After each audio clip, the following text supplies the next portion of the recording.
All right, great, great, great. Just wanted to make sure everybody's hearing me clearly. Um, we're gonna be starting. Um, Others can join in when they kind of catch up where we are. So my name is Christopher Bennett. I am the CEO and founder of Edunomics Limited. And the purpose of today's workshop, for me personally, it is to better equip particular teachers in heading into the new school year.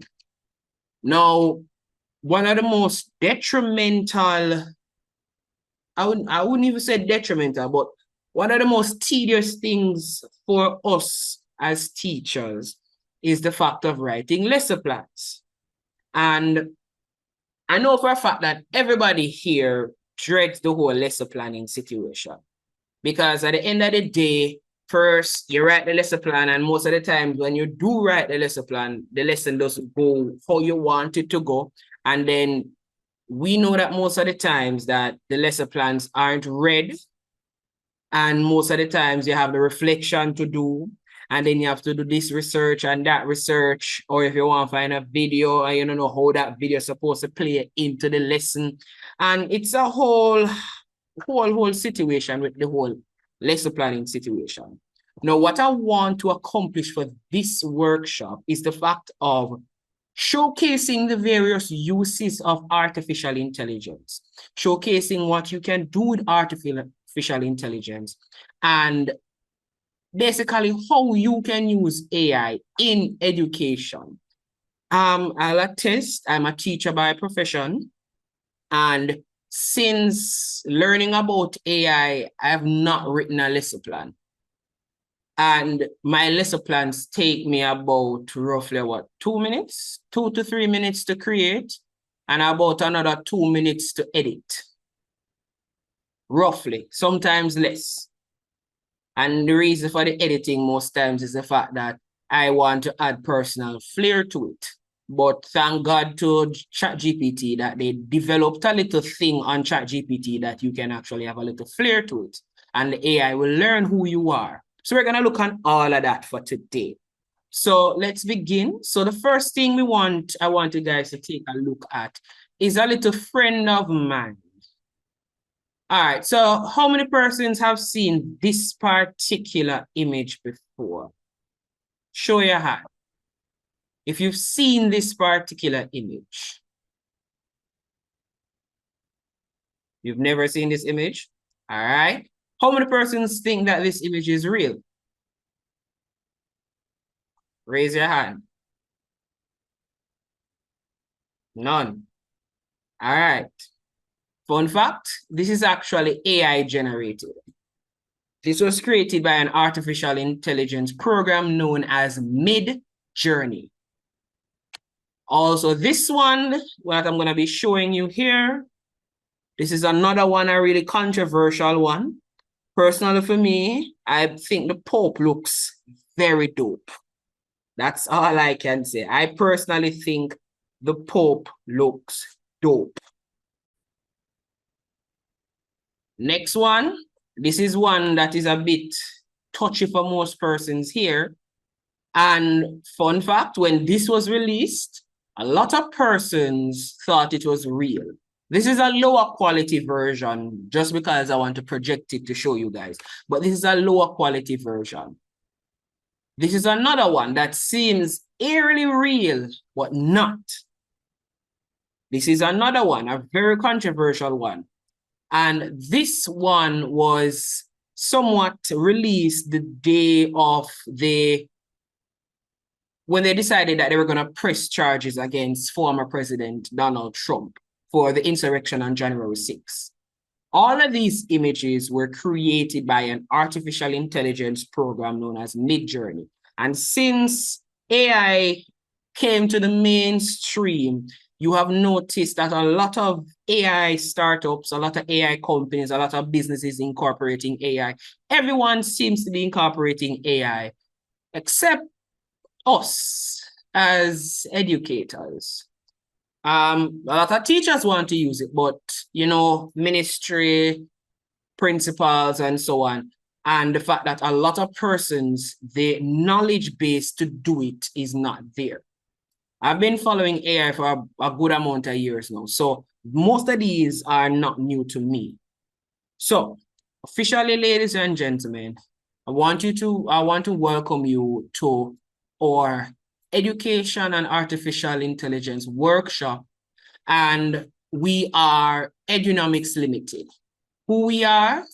We are a institution / business that offers training, website and landing page design, tutoring, CXCA, CCA, Hartress, NTA, certification. We also do a little bit of digital marketing, and we provide a learning management system for those who do their private tutoring, and to prevent you from doing the whole hassle of card payments and all that. We facilitate all of that. Now, for today's workshop, what we want to somewhat take a look at is, one, we want to look on what is artificial intelligence, what is AI, what's the difference between AI and ML? We're not talking modern language, we're talking machine learning. We want to also do a little introduction into ChatGPT. We want to look on the various uses of artificial intelligence.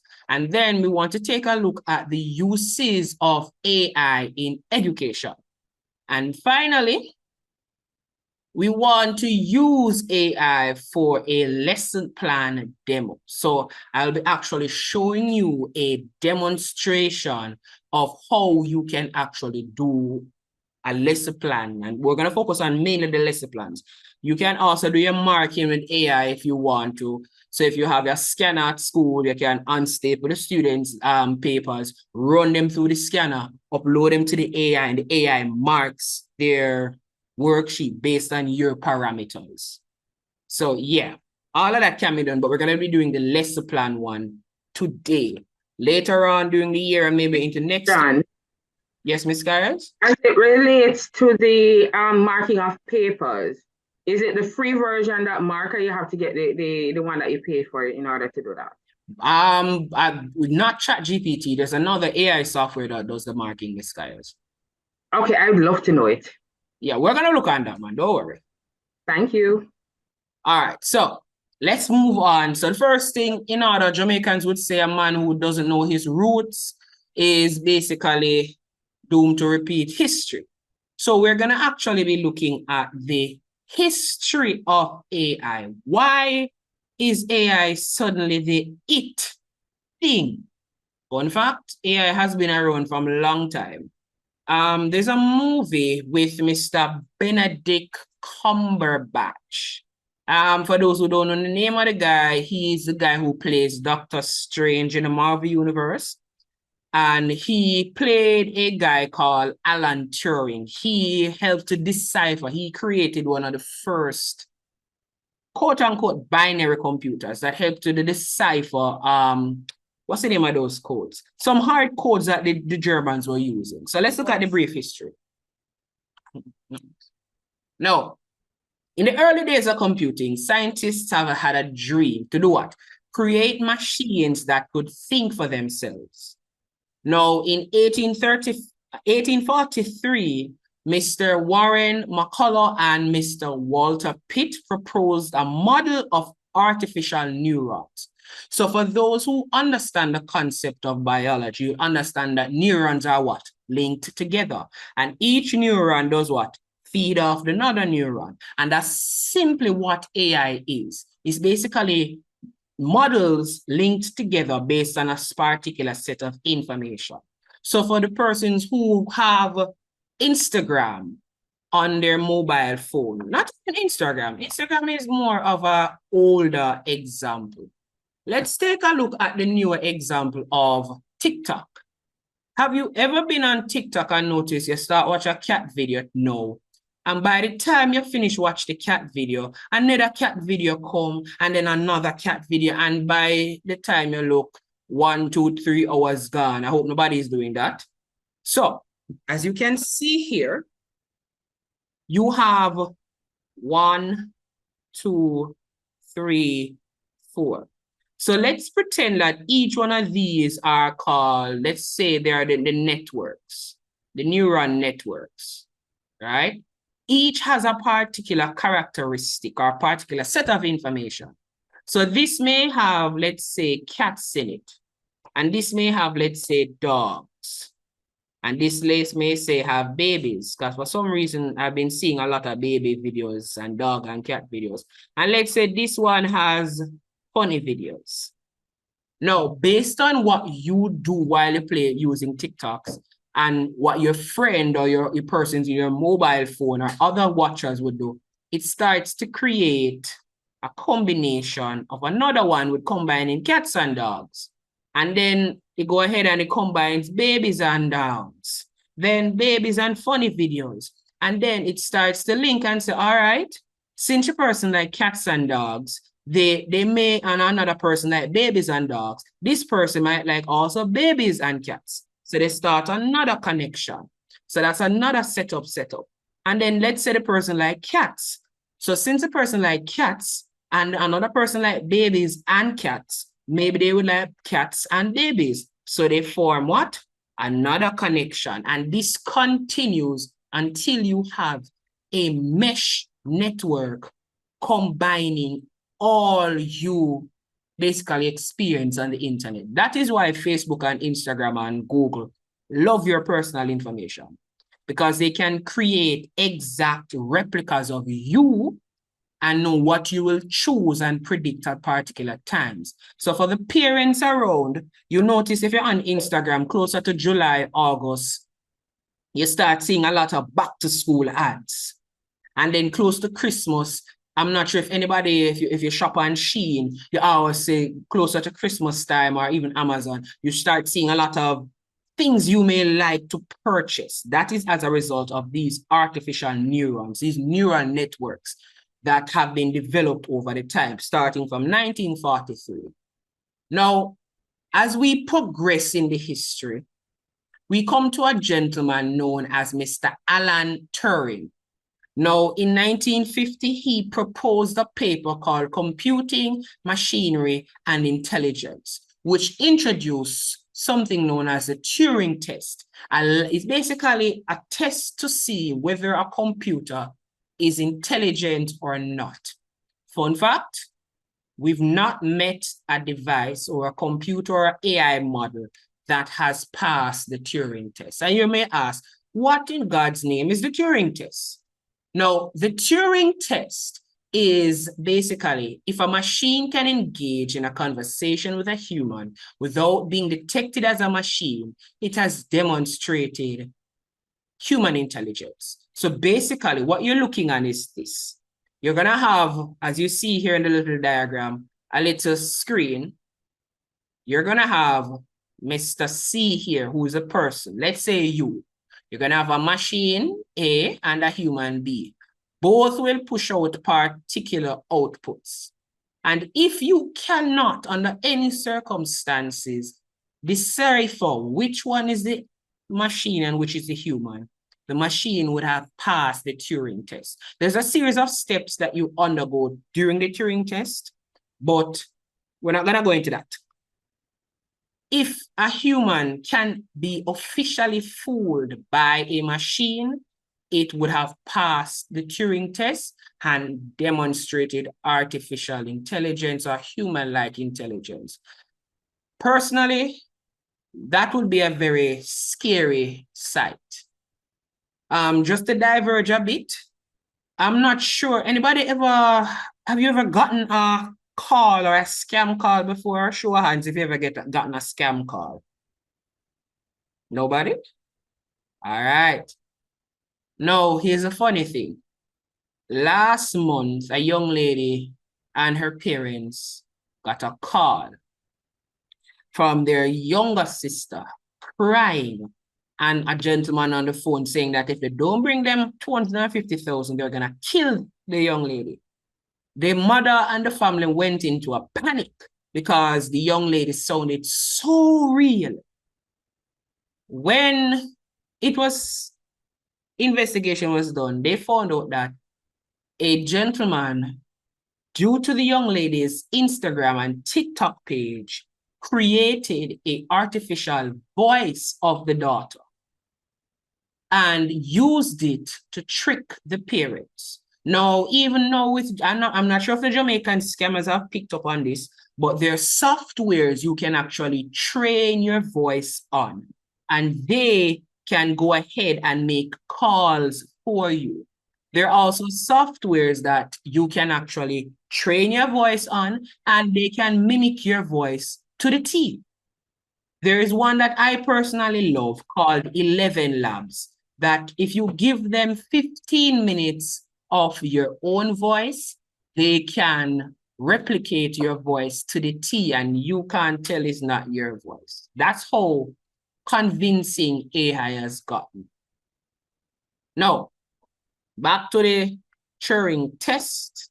I don't want to keep anybody here too long, and everybody's busy for the back to school and rewrite and planning out your lessons from early, and everybody lesson plans written and put down already. But let's go. Now, another brief note in history, 1997, 1 year after, basically, yeah, 1 year after my born. So IBM's Deep Blue defeats Gary Kasparov in chess, becoming the first computer to beat a world champion chess player. And for those who know chess, there are more chess combinations on a chessboard than there are stars in the whole universe. Yeah. And a computer, basically, he was a chess champion at the time. In 2011, Mr. Watson, actually it's not a Mr., it's IBM's Watson, defeated 2 human champions on a game of Jeopardy. And for those who don't know what Jeopardy is, yeah, that game show, Watson beat them. Then now, we come to 2016, AlphaGo. If you know what Go is a Japanese chess. And for those who know about Japanese chess, or don't know about Japanese chess, Go is one of the, actually it is the most difficult board game in history, because you can be down to 1 player, and if you play your game correctly, you end up winning the game. That's how Go is designed. An AI model beat a world champion in Go. And then we move on to nowadays, where we have our lovely friends, Bard, ChatGPT from OpenAI, and OpenAI's elite set of products, DALL-E, ChatGPT, and all of those. You have other persons like Midjourney. We're not going to look at Midjourney. For those who do design, we're going to have a Midjourney workshop for those who do design. And for those who want to learn how to make diagrams, we're going to have a Midjourney diagram workshop so you can see how Midjourney works. But no, we're going to be focusing on the fun part that everybody is waiting for, ChatGPT. So let's go. Now, what is ChatGPT? No, ChatGPT, GPT is actually an acronym. So the T stands for transformers. When it comes down to ChatGPT, it is a large language model that can generate human-like text, translate languages, write different kinds of creative content, answer questions in an informative way. And bear in mind, it is still under development. Now, a lot of persons may say, oh, me use ChatGPT and it now work for me. It'll give me foolish. I'm going to say something. I hope I don't offend anyone. It's more of a communication problem. If you can't communicate properly, the computer will not give you what you want. So if your communication is not up to par, it will not give you what you want. So I'm going to give you a brief diagram of how ChatGPT works. So you have here your input. You have the language model, so the LL, right? So the large language model, LLM. And then here you have your particular output. This is a ultra simplified diagram, and I mean very simple diagram. Now, let's say I input, let me change the color for this. Let's say I input 2 plus 2. Anyone want to tell me what I think the output will be if I input 2 plus 2? You can send it in the chat if you want.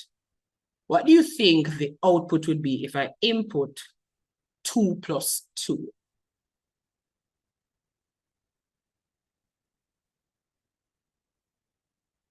All right, 4. No, let's say instead of inputting 2 plus 2, I ask it to write a bio lesson plan, right? Bear in mind, for this LLM, it basically processed the entire internet. So you asking it to write you a bio lesson plan without giving specific things, you're going to run yourself into problem. So your output may be a jumble or even just a list of things. 1, do this, 2, do this, 3, do this, 4, do this. So this is the reservoir of information. Depending on what you put in, you get out.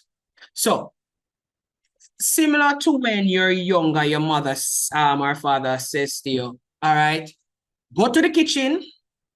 And I'm not sure if any parent does this. I can talk for myself because I'm pretty young. My mom would say, hey, Chris, go to the kitchen and go for this something. I am totally lost.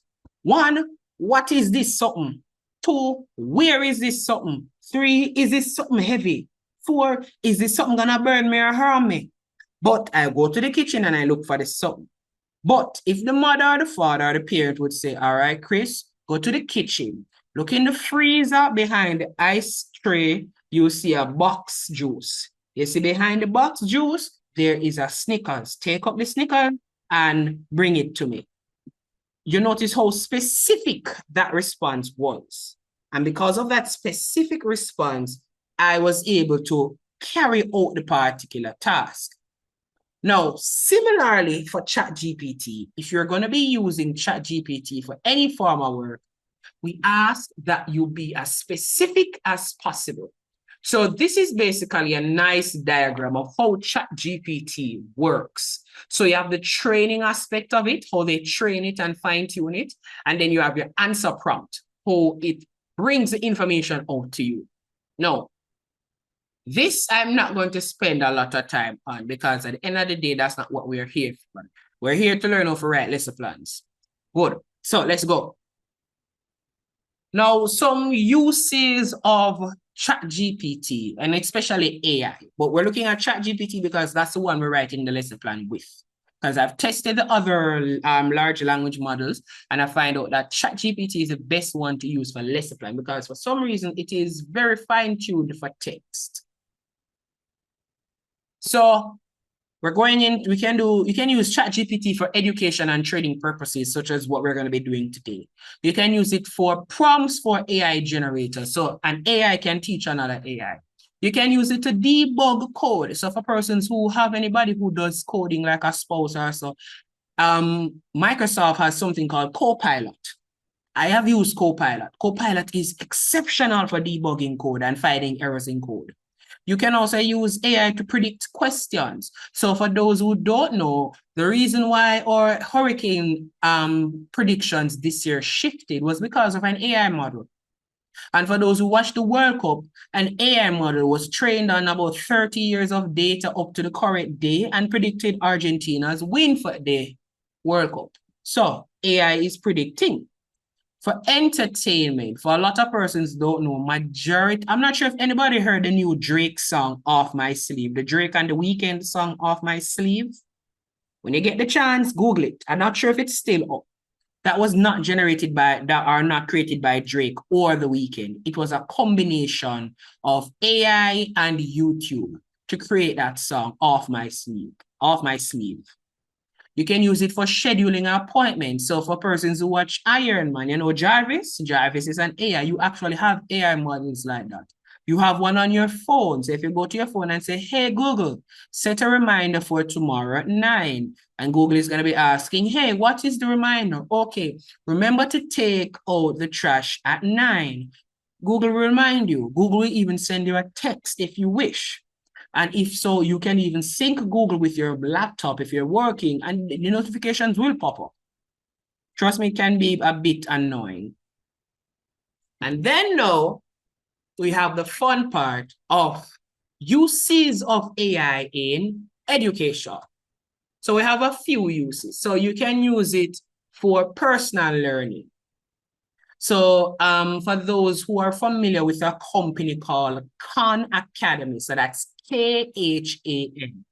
They have a AI model that they're working on called Coningo, and it is a AI model built into their platform that basically personalizes the tutor. You can look on data accumulation. So for persons who plan to use ChatGPT, a paid or the free version, when your HOD says, all right, do the analysis for grade 9, all the persons, all you need to do is upload the spreadsheet, ask ChatGPT to make an analysis of it, and ChatGPT will generate your analysis. Yeah, I'm not sure if my HOD is here, so I don't want someone get myself in problem, but yes, you can actually do that for it. You can look at in terms of smart content. So a lot of content being created nowadays, especially for YouTube, is AI caused it.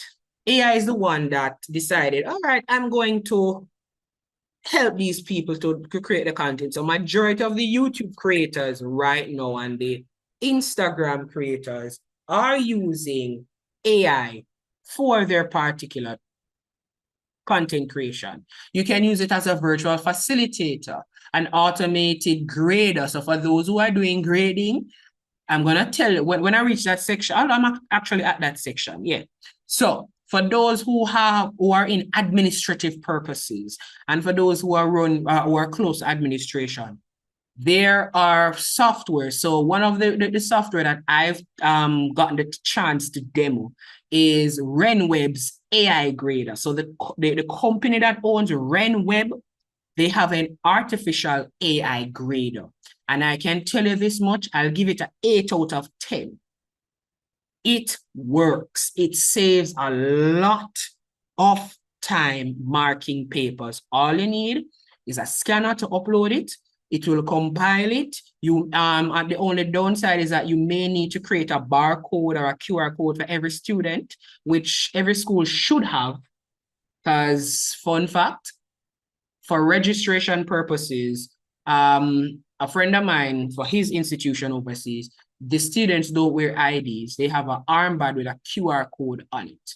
And the QR code is specific for their name and grade. So if a teacher wants to, let's say, do some checks on a student, all they need is a name and they say the QR code, and the child will just go to the class, teacher scans them, and they have the name in the register. They can track them and they know who is giving problem or whatnot, and they can track the grades precisely based off that QR code. You can use it for campus chat or chat campus. All right, so for those who have their schools and let's say parents want to find information, you can pre-train an AI model, especially in your WhatsApp.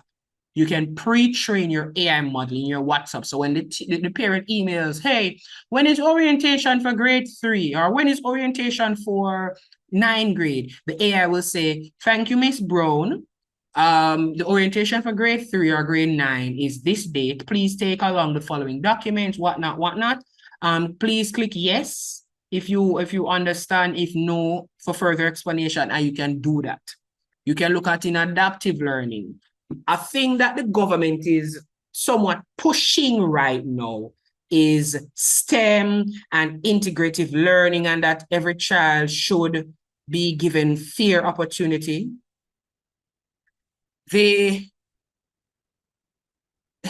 How would I say no? It is virtually impossible for us as teachers to give individualized attention to a class of 40, 50, sometimes 30 students. If it was 10 or 15, it's bad and not so bad as Jamaicans would say. But when you have a class of 40, for those who teach like grade 9 and grade 8, and you're supposed to give individualized attention, plus follow up with teachers, follow up with parents, it can be stressing, plus the marking, plus the teaching, plus the lesson planning, all of that. AI can assist with that. So you can actually use AI for adaptive learning. So you can have different learning styles being met using AI. Chatbots. And I will not touch the last one. I will not touch the last one because it would not apply for this type of education. So I wouldn't touch the last one. But yeah, these are basically the uses of AI. And I think my presentation here is done for those. So before we move on to the next segment, which is going to be the bulk of the work, I open the floor for any questions. So if you have any questions before we move on to the bulk of the work, let me know. You can raise your hand. You can just start talking. I'll be here for any questions, concerns. For the Miss Rose, yes, the recordings will be shared. No worry. All right. So no questions. All right, let's go. Let's go. All right, so everybody is familiar with or should have heard about the infamous ChatGPT created by the one and only OpenAI. So what I'm going to be doing, I'm going to be taking through a step-by-step, I wouldn't say creation, but a step-by-step of how you can actually go ahead and get started using ChatGPT. So let's go. So everybody should be seeing here. So I'm going to pretend like nobody here has an account. Nobody. I know at least 90% of you guys have an account. So let's go. Now, you're going to go to Google and you're going to be typing in Chat GPT, OpenAI, and then you click on the first one. And the first one's URL is chat.openai.com. You're going to click it. And it's going to open a page looking something like this. All right? Something like this. No, I already have it opened. And I'm going to X this off to show you guys. All right. So as you can see here, this is my name. I've not done I'm not going to go on the plus. I'm not using the plus account. Because that is a whole different kettle of fish. Because you have so much uses with the plus. But I'm using the one with the free account because most persons will be using the free account. Now, as you can see here, you have ChatGPT 4 and ChatGPT 3.5.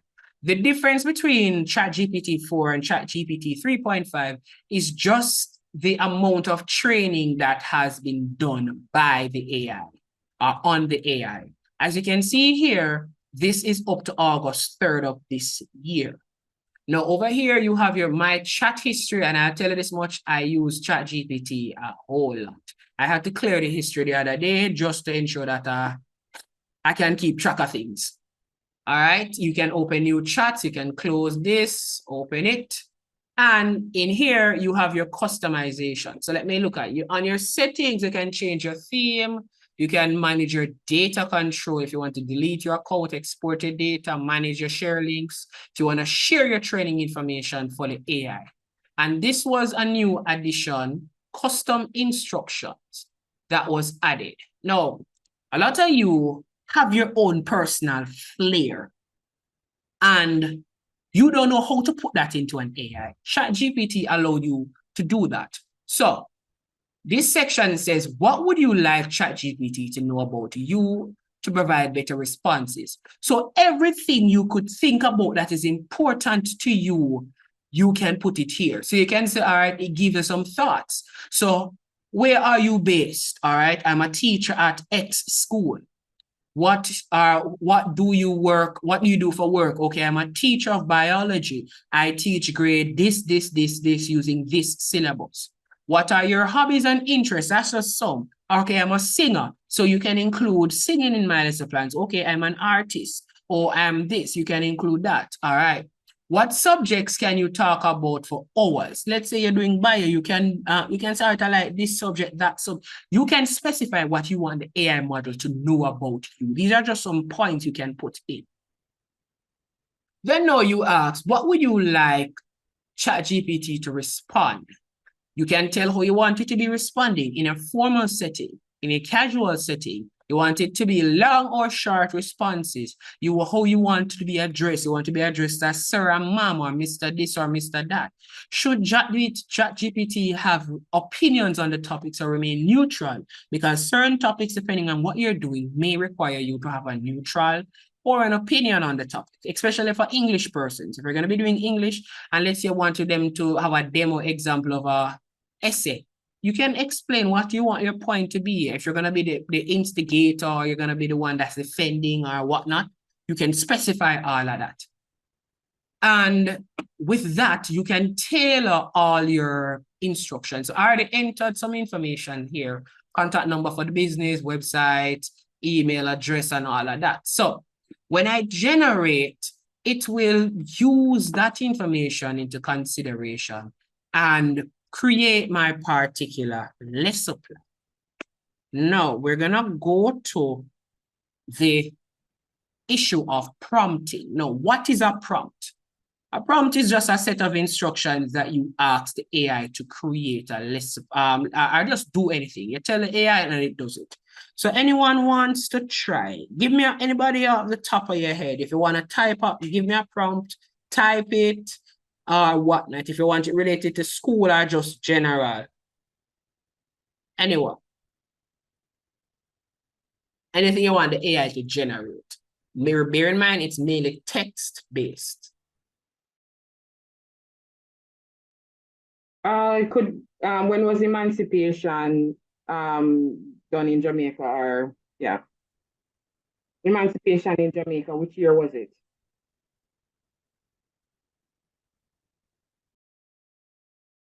All right, so let's go. I'm gonna ask it just like how you said it. Which year was emancipation in Jamaica? So emancipation in Jamaica took place on August 1st, 1838, by the end of slavery, yada, yada, yada, yada. Now, you notice how that's short and spicy. Simple. Now, the thing is this, what I've noticed, a lot of persons, they ask ChatGPT just as if they're asking Google. There are two different ways, because here's the thing. Google looks for keywords. ChatGPT looks for instructions. So let's say I want it as a story. Similar, let's use the same emancipation. So I would say to ChatGPT, write a story about a small boy who was in Jamaica when emancipation was proclaimed, and make it a, let's say, happy story. This is more specific. So if you want, let's say your grade 3 students or grade 4 students, you want to write an essay, this is a good one. And teachers, bear in mind, there are a lot of kids right now who are using ChatGPT, especially the paid one, to write their SBAs. I saw a few of them this year.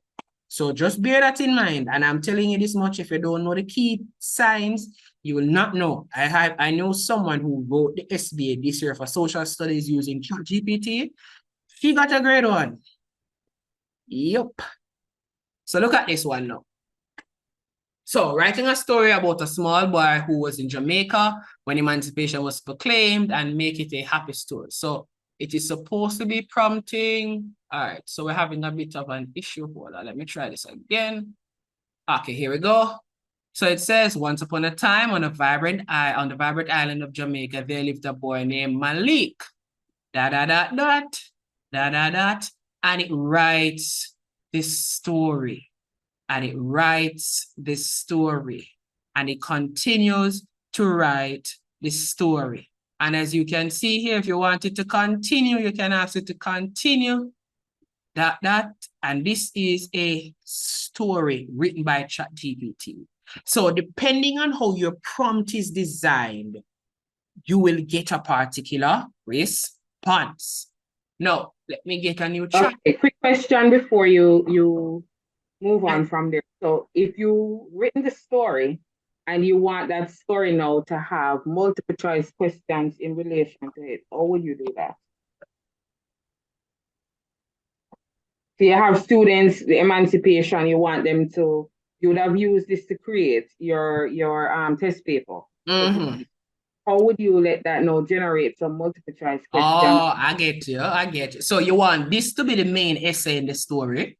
Correct. I mean, in the test, and then you want them to. All right. So watch me now. Using the story above, create, let's say what, five MCQ, that's what multiple choice questions based on the story. And here's a key thing. You can tailor the difficulty. Make the questions, let's say, higher level and critical thinking questions. This is kind of a low order prompt, but let's see what it generates. All right. So here it goes. So it says, first question, what key element of Malik's personality and character contributed to his impact on his community after emancipation? His strong sense of tradition and resilience, his ability to lead large gatherings and events, his passions, higher level questions, them you as much as them are MCQ question. So I'm generated story, and you have your MCQ questions. Let's say I want it to be, let's say, short answer. You can prompt it to do that also. Fun fact, I don't even want to say this too loud, but you remember when I started, I mentioned that the AI model digested the entirety of the internet. You know what is also on the internet? CXC past papers. You know what's also on the internet? CXC's database. You know what that means? You can actually prompt ChatGPT to generate you CXC-like questions for your students, MCQ short answers and essays. But you'll need a higher type of prompt, a more complex type of prompt to generate such a response. All right. So just letting you know, I've tried it the other day and I generated a few mathematics questions from it. So yeah. So this is a nice prompt you can use when you're doing your lesson plan. And not lesson plan, you're writing your stories. So for those who don't like come up with questions for CXC or for end of term, plug them in. You can get it. All right, any other questions before I move on to the lesson planning aspect? I recommend that you ask, raise your hand. You can raise your hand. You can go ahead and, yeah.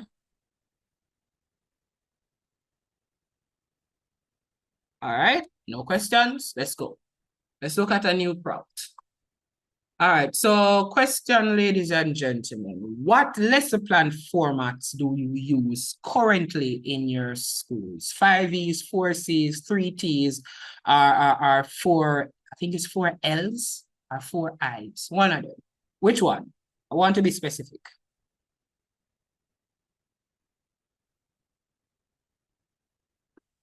Anybody knows the format specific? Because I know for English persons, some persons use, I know English sometimes use the 4 C's. Oh, so mainly you guys are the dreaded 5 E's. Fun fact about the 5E format. Yeah. Yeah. It is not the best format. I'll tell you that much. But let's go. All right. So is it 4C or 3C? I'm not sure. No, I think it's 4. I'm gonna have to double check. I think it's 3C because I prefer that one. It deals with competency. Yes, I think it's so 3. It's heavily competency based, which I prefer. 4C, someone. I'm gonna double check. I'm gonna double check. All right, I'm gonna show you a nice prompt that I created. The prompt is almost an essay page, but when I say it works like a charm, it works like a charm. So I'm gonna show it quick and fast and let you guys see. So as you can see here, compose a comprehensive type of lesson plan for the topic of cell biology, using this, all of that. And basically, you have your objectives for your lesson plans here. You're going to enhance the quality of your lesson plans objective to ensure that they adhere to the SMART method of writing your lesson plan, ensure that they're clear, relevant, and so, and I break down what the specificity, the measurability, the achievement, the achievability, the relevance, and the time boundness of the objectives are, and explain the primary goal of the lesson plan for the students. Basically, a little synopsis of what I'm planning to do in the particular lesson. Then I also mentioned the objective. So it's basically a nice little summary of what the lesson is supposed to do. We're gonna draw this, we're gonna do this. A nice little 2-3 sentence summary. And I ensure that I mention that it's 5 E's, ensure that there are no bullet points, ensure that they follow the format, a name, teacher, date, grade level, subject, topic, duration, SMART objectives, following the guideline, materials, the 5 E's. Also add the times for each of the E's. And if you require any additional information, please feel free to ask. All of that will add to it. It is a long prompt, a very long prompt. But I'm going to show you how it works. When you drop that prompt into ChatGPT, I'm going to paste it in. So I was doing a cell lesson plan when I was testing it. I click enter. This is a prompt. Oh,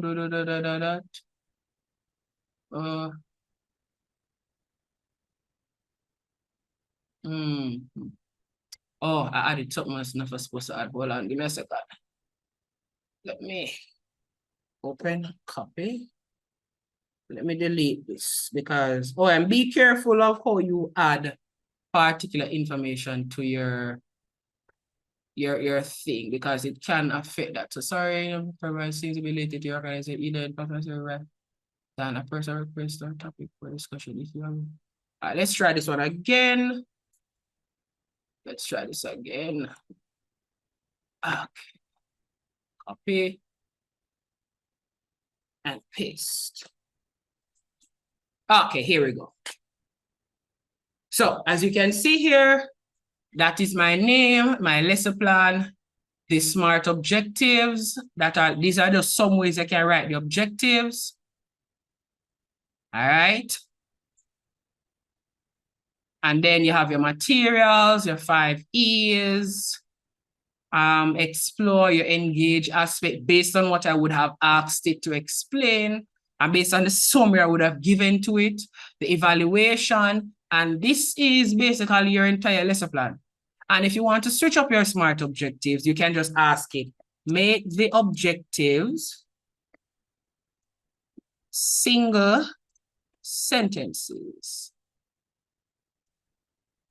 And then you click enter, and it goes again, run it, that, hold on there. Oh, let me stop this.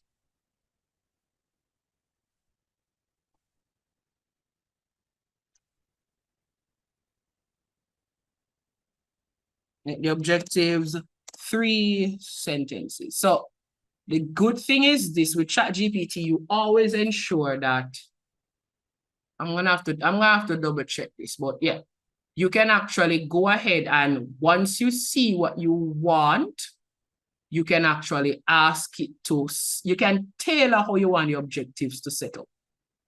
And if I regenerate this, let me go ahead and regenerate this and see what it does again. Run this again. Edit. Save. Let's remove this. And save again. Save and submit. I'm going to have to double check this. Okay, save and submit. Good. And then it gives that out. It gives you all the time. Well, yes, so this is one way you can write your objectives. The lesson plan is basically outlined to the T. The objective part, I'm gonna look on that aspect because I'm not sure if because of the shift of the AI model. But other than that, let's look at the setup of the lesson. So this lesson will begin with a brief discussion on the importance of cells in organisms. I will propose questions such as what are cells and why are these cells considered the basic units of life? This will serve to activate students' prior knowledge and stimulate their curiosity about the topic. Then now, for the next 15 minutes in the Explore, next I will present a PowerPoint slide displaying labeled diagrams of plant and animal cells on the projector or whatever instrument you're going to be using. I will explain the major sections of both types of cell, emphasizing the nucleus, cytoplasm, cell membrane, cell wall in the case of a plant cell. Students will have opportunity to ask questions and clarify their understanding during this presentation. Then for the next 10 minutes, you explain. I will elaborate on the differences between plants and animal cells. I will highlight aspects like the presence of the chloroplast and a large central vacuole for plant cells, which distinguishes them from the animal cell. I will emphasize the importance of these structural differences in the function of different types, where I'm going to then, for the elaborate, you go through there, and then throughout the lesson, this is just a breakdown of the timing for everything to ensure you see that you're on track. And then that's basically a lesson. Short, spicy. This is just a general created prompt that I worked on yesterday. This is just a basic prompt.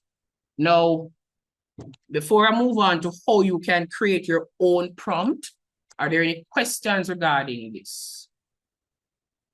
So I'm going to show you how you can create your own prompt, and we can look at that. Any questions regarding the lesson plan generation before I go to the prompting?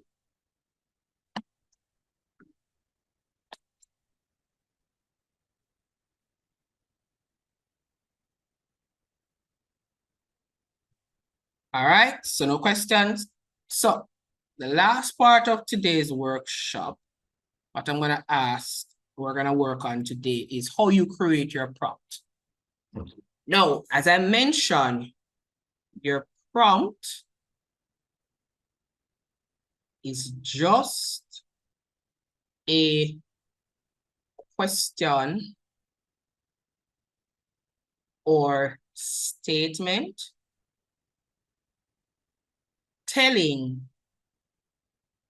what you need the model to do.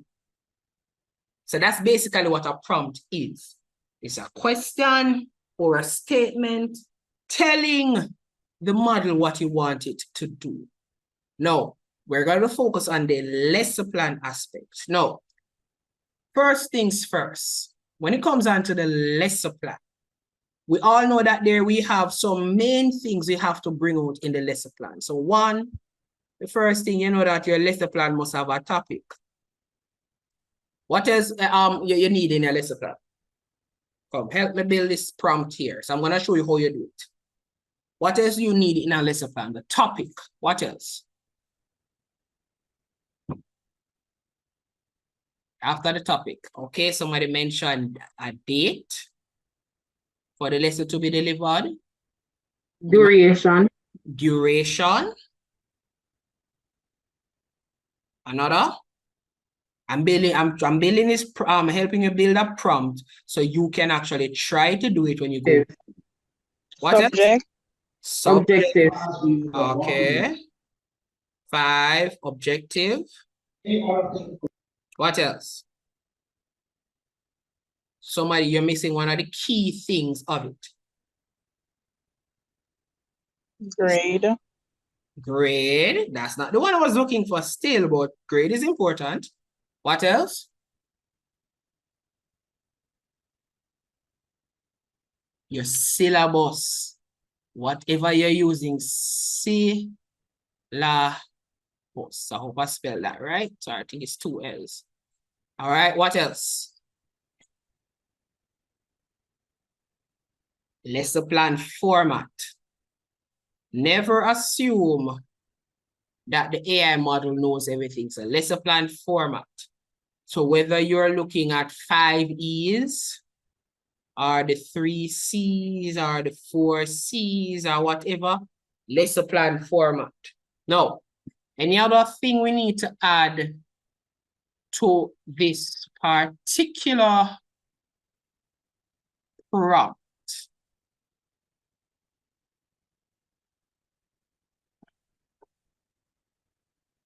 Anything else? Think about it, teachers. Come on, think about it. Anything else you may need to add to the prompt?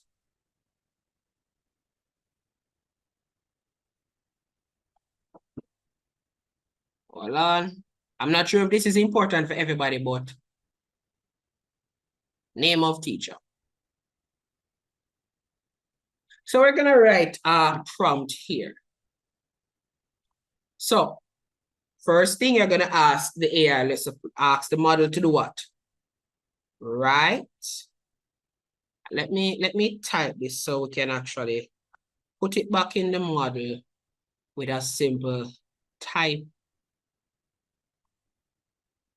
Yes, so let me pull it up. All right, so let's switch. Let me switch the white piece of paper. Let's go. So let's look. So let's say we want the model to write a comprehensive 5 E's lesson plan on, let's say, somebody give me a topic and a subject.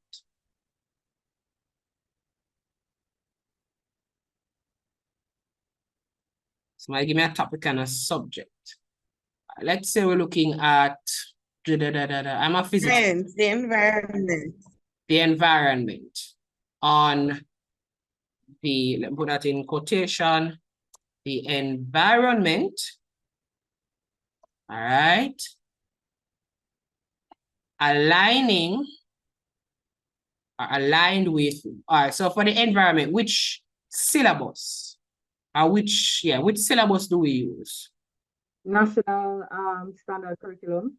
Aligned with the National Standards Curriculum, put that in a bracket, NSC, close bracket,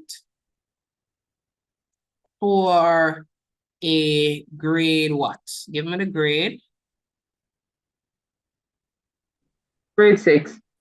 For a grade 6 class. Are the learners diverse? Or are you just wanting broad scale? Diverse. Okay, for a grade 6 class of diverse learners, full stop. All right. Now, this lesson will be delivered by, let's say, Mr. Brown on June, let's say, June 10th, 2024, for a duration of, let's say, 60 minutes. I'm not sure for primary persons if that's kind of too long, but let's say 60 minutes. Now, the objectives to follow are, and let's list the objectives. 1, the main objective, we need 3 objectives minimum. The main objectives for the, because I'm not too sure about the grade 6 syllabus. I'm more high school. What is the environment? What is the environment? 2, put the punctuation 2. Let's say biotic. What are biotic and abiotic factors, and name some biotic and abiotic factors. Let's just use these as the general objectives. All right. So a lot of persons would just stop right here, so right? And leave it. Okay, objectives are that. All right, let's leave it at that. We now got to stress it, but we can add more. We can specify the lesson plan. We can specify the objectives, right? But we're not gonna touch that. You decide how you want the AI to display. We're just gonna leave it general. Now let's use a brief introduction for the lesson. So let's say the goal of this lesson is to introduce, let's say we want to introduce the students to the environment, allowing them to go outside and let's say collect creatures and materials and label each of their or leave each of the things they collected. All right. What else we want them to do? They will be provided with crayons and markers to do such. This is the tedious part. All right. All right. And let's say no. I'm gonna add my last part where me personally kind of like. Copy and paste. Full stop, paste, and then based on the objectives and the information, construct a 5E lesson plan. Write each of the E's as paragraphs and not bullet points. Be specific with that. Please follow the format of name, objectives. Take off the smart part, because we're not using any smart objectives today. Materials, the 5 E's, also at the time for each. So let's drop this into the model and see what it, hold on, let me edit this out. They will, let's say will be provided. Okay, oh, this grammar is better. Okay, let's drop this in the model and let's see what it creates. Switching over. All right, so let me get a new chat. And this is it. This is just my computer's grammar. All right, so here's the good thing about this. Once you create your prompt once, all you need is to swap out the main information. So information like the topics, the syllabus, the grade, and the fact of the date and the name of the teacher, the duration, the objectives. You just, once you have the prompt created, you can swap out the main aspects. So creating the prompt is the long part. But once you create your prompt, you can swap out the information within the prompt.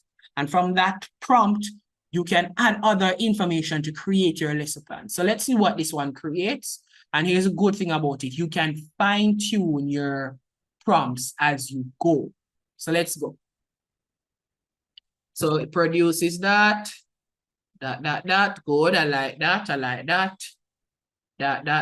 good, I like that. I'm seeing this, good. And the young lady who suggested this, the environment, here's her lesson plan. And all you need to do is just copy and paste it. So by the end of the lesson, students will be able to define the term environment and understand its significance. You notice how it fix up the prompt, fix up the objective so nice and neat. They will differentiate. You notice at the start, whenever I tell nothing about differentiate, right? We just say what are abiotic and biotic factors. But it says what? Differentiate between biotic and abiotic factors of the environment. Then it says what? Identify and label various examples of biotic and abiotic factors. So for those who write lesson plans, this is a really good lesson plan. You have your materials. You can add if you want. If you want, drop in a YouTube link somewhere, you can add based on what you wrote in the description of what your lessons to go, or you want the lesson to operate. And look here, you add that in, you write your prompt, here's your lesson plan. All you need to do, click copy, paste it inside your lesson plan template, or you want it, and within, let's say 5 minutes, you're done. You're done. Officially, you're done. So, pausing here. Are there any questions to this? Seems doable, Miss Taylor?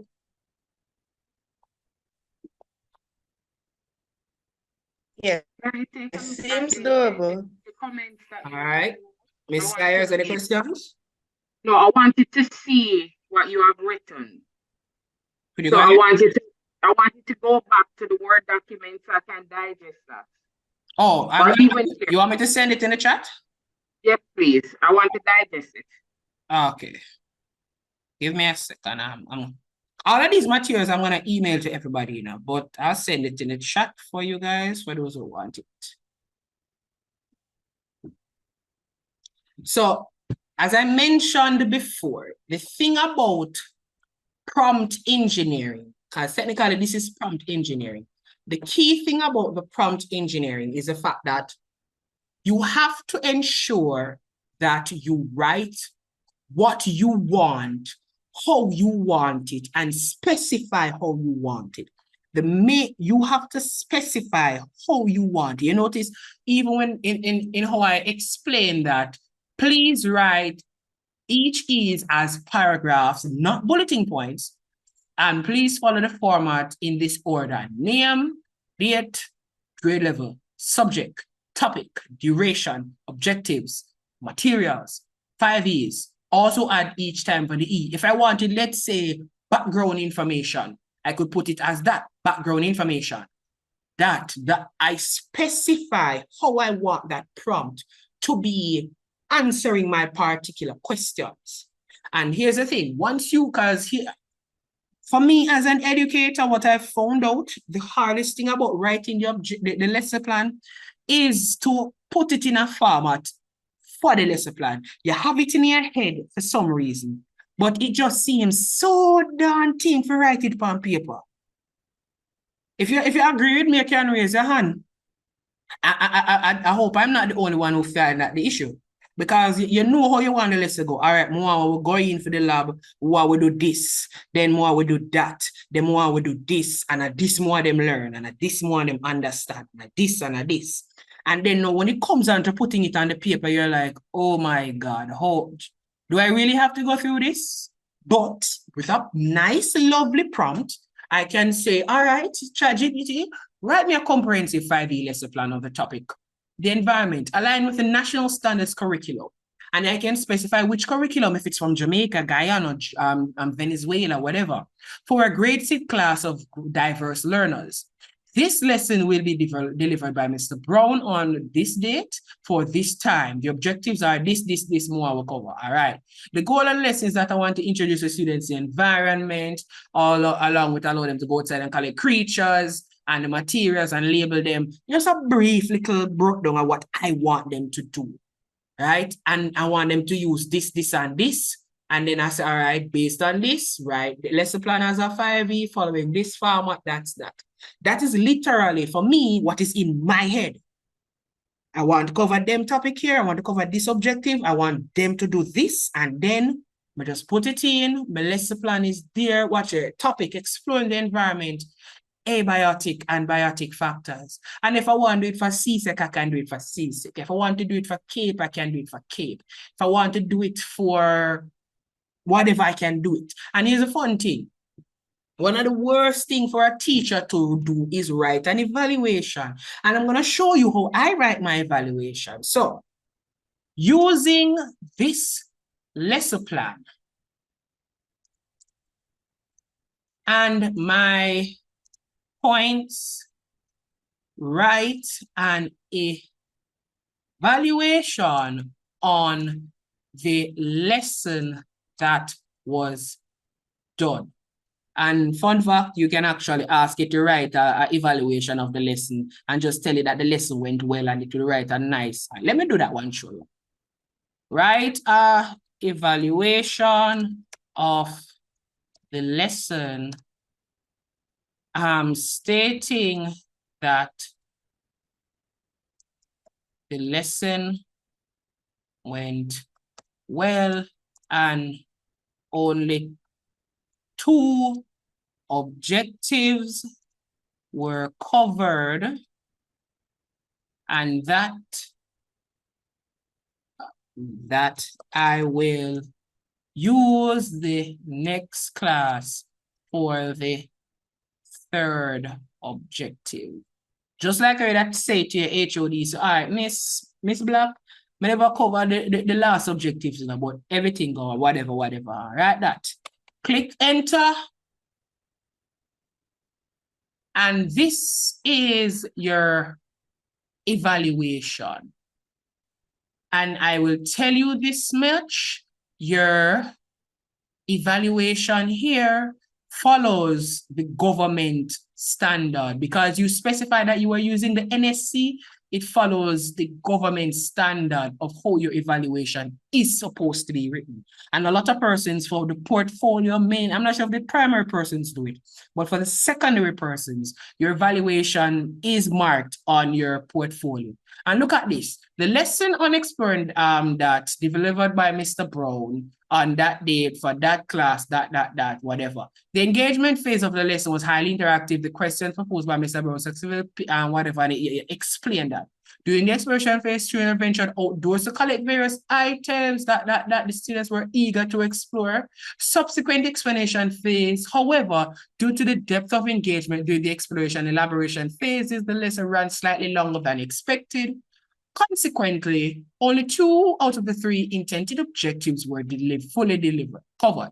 While this deviated from the original plan, additional time spent on exploration and discussion proved to be beneficial, allowing students to delve deeper into the understanding of biotic and abiotic factors. In light of this, Mr. Brown has decided to use the next session to address the remaining objectives, which involves identifying and naming specific examples of abiotic and factors. This approach will ensure the 3rd objective is receives the time and attention it deserves without rushing through the content. In conclusion, this lesson of exploration and you go through.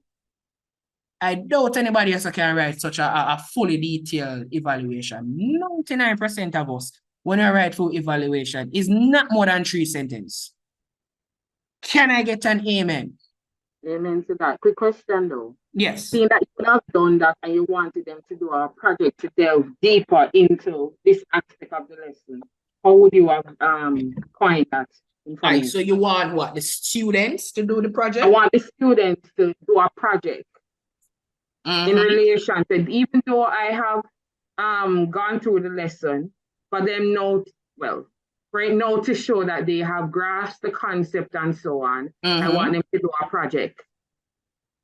I get you. All right, let's see what I can do based on what you just said. So, all right, use the art. So, let's say, since students would have what? Completed the letter, have completed the lesson. Design a comprehensive project that will what? We want them to gain out of that project.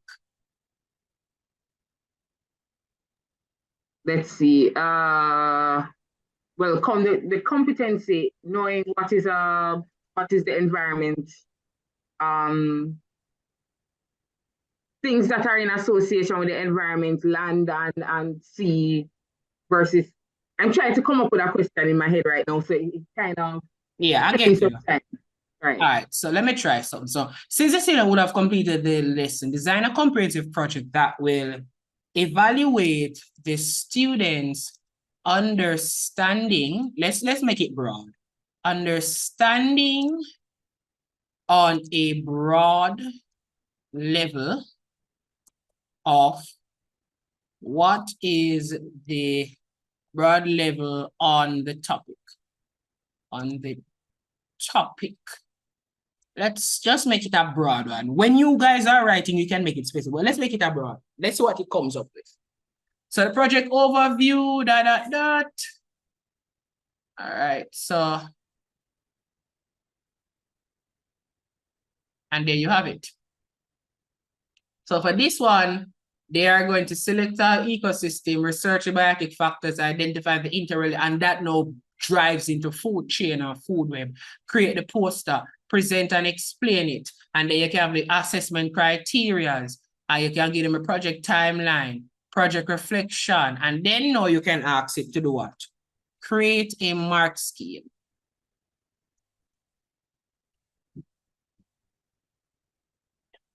All right, let's see how long it takes to do that. And there you have your mark scheme is completely created along with the various aspects that you're marking for, the comprehensive breakdowns for the satisfactory, excellent, good, needs improvement, and such, total marks, all of that. And that's it. So within one discussion, you've created a lesson plan. You've gone ahead and written your evaluation. You've created an example of a project, giving a project outline, along with creating the mark scheme that you as a teacher can use to mark. And you could even specify how much marks I want the mark scheme to be. And then you can specify you want your mark scheme to be. And then now, you've just created a whole, let's say a week or month's worth of work in the space of what, 10 minutes? Or let's say 15 minutes. Project make, all of that, lesson plan right, evaluation done, all of that, and you're done. I think, are there any questions before I tell you what I think? Are there any other questions? Anybody wants to pick my brain on any other thing? Because this is a Q&A. We're finishing demos. I'm going in the Q&A question section for the, especially for the language models. Are there any questions before anything else? Any questions? Okay, so when it comes on to writing for the AI to generate, it has to be extremely specific. So it can't be just a general thing. It has to be specific, and you have to literally tell it what you want it to do. Correct? Yeah, because the thing is this, we're used to typing into Google, hey Google, what is a cat? And Google gives you a general search and you click through link, read, click through link, read. No. When it comes on to language models, especially LLMs, what the LLMs do is that they take that information that you give them, they go out into their database, they search, and then they come back and provide based on what you ask.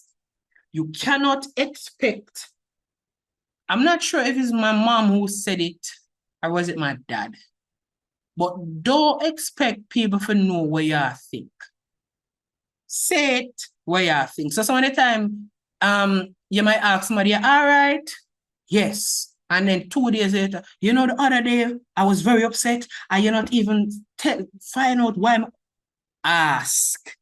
If you, the Bible says, ask and you will receive. So ask and it will give it to you. What this has shown me is even us as teachers, sometimes we assume with the students based on how we ask the question. But instead of going way down into what we really want, we just surface with the expectation that they know what we want from them. So this is actually teaching me a lot. Yeah, and trust me, I had that epiphany also, because this forced me, especially when I started to play around with ChatGPT and Bard, it forced me to improve on my communication skills, especially my writing. And my wife and I had a discussion the other day, and for persons who teach English, I will say it. Challenge your students using ChatGPT to write an essay, it will work miracles for their communication and comprehension skills. So let's say you are give them a topic. Let's say, all right, guys, we're using the computer today, and we're going to be writing an essay on, let's say, emancipation of whatever, or let's say on slavery or human trafficking and all of that. Create a comprehensive lesson plan for that. Not a lesson plan, but comprehensive essay for that. And watch how they have to tweak and turn and dig and analyze and restructure how them say it. And you see how it actually improves how they ask questions verbally, how they ask questions written, and how I have seen where it can actually improve how students communicate. Because LLMs, sorry for say it, but LLMs are babies. These language models are babies. You ask the baby, you say to the baby, baby, go take up the cup off the table. And if you ever ask the baby to do that and there are 2 cups on the table, you're getting the 2 cups. For persons who have kids, you're getting those 2 cups, or then come back and ask them which cup. Be specific with them, and they will and how you communicate, that's how you will see how it brings across what you want it to do. Another side for these LLMs, and this is what I've learned, never ask a large language model to search for specific information. They're not search engines. They are text aggregators.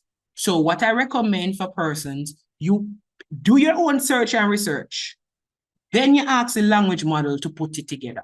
Do not let your large language model be the researcher for you. You will get false information because, as I mentioned, these AI models are babies. And the babies don't want to disappoint the mother. So if the mother asks you to go down and do this, and them say this not exists, they will make it up to ensure that you are happy. And I've seen it because I asked ChatGPT to Google something, check something for me, and it gave me a false URL. And when I explained to it that, hey, it was wrong, it apologized and asked for forgiveness. That's before they decided to turn it off. They sent, because yeah, it can get sentimental on you. And for those who tried the new Bing search engine, I was one of the beta testers, it got serious. The Bing search engine started to argue with me about how I was writing. So they can get, quote unquote, they're not emotional, but they can be offended. So be specific. Any other questions?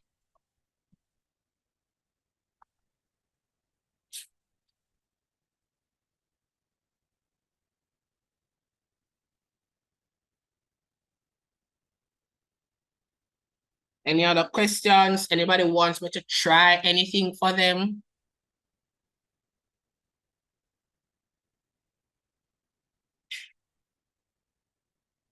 All right. I think that's that then. There are no further questions. I think we've actually finished way earlier than expected. That's not bad. All right, so ladies, and All right. yes. Before you go, thank you so much because I've learned a lot. I now know how to go about and delve a little bit deeper. And I'll be using your suggestion with challenging the students to use ChatGPT. I never thought of it and looked at it based off your perspective. Because I was saying, no, they're going to just go and copy the information and that's it without learning anything. But based off what you have said, I'm going to utilize that as a means with my tech students. So I appreciate that. I'll also use that as well for my university students. So I'm going to be utilizing that as well. All right. And get them to do what they're supposed to do. Exactly. And to everyone here, I'll let you know this. I like tech. I like computers. Our workforce, and mark my words, our workforce will forever be changed due to AI. One job that will always stay on is teaching. But our method of teaching will have to evolve as the times evolve. And I was reading a paper the other day. Can't remember the name of the gentleman, but He was one of the lead researchers for OpenAI, and he said that our schooling system will have to change, not to focus on regurgitation of information, but on interpersonal skills, intrapersonal skills, communication skills, and how to formulate and structure concepts. Because at the end of the day, just like how when calculators came about, everybody said, oh, students are going to get kind of this when it comes down to writing this and learning math. Yeah, it kind of diminished, but here's the thing. A lot of persons continued the same old method of teaching math. And as such, a lot has not changed. Look at when computers came about, the internet, persons argued and said, oh, this is going to happen, that is going to happen. But it created jobs and it also created opportunities. And I recommend that every individual here, I ask that you try your best to stay abreast of these informations. So for those who are interested in technology, if you have Spotify, if you have Google Podcasts, I'm going to recommend a few podcasts for you. One tech meme ride home. I'm going to send that in it for you. And this is not a sponsorship. I'll let you that much. This one gives you a nice breakdown of the tech scene on a daily basis, the tech meme ride home.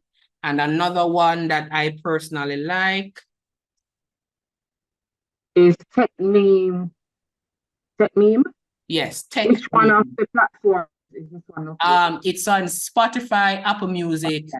and Google Podcasts. All right, thank you. And this is another one. This more focuses on business, but it does mention tech some of the time, and it's mostly on philosophy and business concepts and how persons to think. And this is another one that I found the other day. It's called Think Big. It's a psychology podcast that you can listen to. It evaluates a lot of concepts and understandings on human. And this is another one. This is the last one. This is my favorite. This is called Founder, not found with an R. There's two of them. You have founder and found with an R. But this one, the Founder, it's a black logo. It's a collection of various summary books. And the guy speaks about what he reads the books and gives you a summary synopsis, thought ideas, main ideas, topics, and so on from the books. And I'll tell you this much. These books, information, these podcasts are very informative, keeps you abreast, keeps you thinking, keeps you on your toes. So when you wake up in the morning, as you wake up, you can run one of these podcasts and you can have it. Some of them are daily, some of them are weekly. You can run it while you're showering, while you're getting breakfast, and be abreast of what's going on, especially as the world changes. Do not be the tree that stands still while the wind blows. Don't be the cotton tree, don't be the other trees. Be a bamboo or a coconut tree. If you notice how bamboo and coconut tree behave during the hurricane, they don't just stand brunt force, they bend with it. So be the coconut and the bamboo tree. All right, I think that's it for me. We're going to be having some other few workshops. You can send me a message to the company number if you have any ideas for workshops. We do scheduled workshops for institutions if you want us to do a workshop with you guys, especially if you want them to do the lesson planning and other ideas. For those who do their tutoring, and you want a landing page for your tutoring, because I notice a lot of you guys have your tutoring on Instagram. A nice little landing page with a nice feet. We do that also. We also have an LMS system for those who want to create and host their content and even sell their content. We have that also offering, and we also do the marketing and design. Quick question. Would that integrate with my business website? Because I have something similar. It's just that we're just starting up, really. The company's been around for many years, but it's just really starting up. We can actually schedule a consultation and you can actually go ahead and we can discuss that. and we can figure it because it's IT, there's always a way of integrating everything. Yeah, I know. All righty. Yeah, so just shoot me a message, you have the company number? Yeah, man. Yeah, I called you this morning. Oh, yeah. For those, this is the company number, guys. If you want any training, scheduling, if you want any design, and I mean like simple web page design, marketing, social media marketing, digital marketing, all of that, we do that. If you have your tutoring and want with tailor-made your LMS, we can do that, all of that for you. And if you have your students and want them have access to certain materials like past papers and so, we do offer that also. Yes, and I'll be reaching out in short order. All right. All right, guys. I'm not gonna keep you any longer. No more say you might, as Jamaica, your teeth out of the workshop to come. I do appreciate that. I'll be sending this recording to you guys as soon as it's rendered, along with a copy of the prompts that we created today and a copy of the PowerPoint that we created today. All right, so just look out for those in your emails. And thank you for your time, ladies and gentlemen. My name is Christopher Bennett, founder of Edunomics Limited. Have a wonderful afternoon. Before you go, one simple question. The web development class, at what age you accept the children?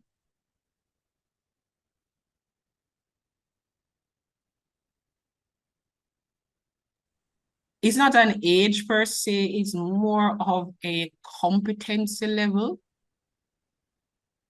See, the little David is interested, so I wanted him to finish PEP first before I plunge him into anything. Yeah, because we piloted it last summer, and we had a young lady. She was about what, 9 or 10? Yes, and I have the twins to do that as well. Because Yeah. I want them to be exposed to a lot of things because they're homeschooled. Mm-hmm. I want them to be exposed to a lot of things. Yes, the girls are now entering the PEP age, but I want them to be exposed. Yeah, we do. So that they can make a conscious decision as which area that they want to go into when they become adults. Okay, we actually do that. So if you follow the Instagram when we launch, because we want to do it as a extracurricular activity for persons. So, okay. So let's say 1 hour, let's say every day, we're hoping to do 1 hour every day, or let's say 1 hour, 2 hours a week. So we'll go over the basics, let's say Python or a little web development or a little Scratch to somewhat get them, because the main thing is for them to learn critical thinking. And I'll tell you this much. I agree. Programming works for critical thinking. Right now, the only thing my son is interested in is playing the games, but he's not applying what he's learning in the games in his schoolwork. Because if he can strategize and plan and all of that, why can't he do it in the schoolwork? So it is, I want him to see it across the board that it is not just for gaming only, but it is in life in general. I understand that is true. That is so true. But we're just look out for those messages from us, and then we can. Yeah, man. We take it. I'm following you on Instagram, so as soon as it pops up, then I'll definitely have them on board. So thank you very much. You're welcome, man. All right, so heading into another training, guys. Take care.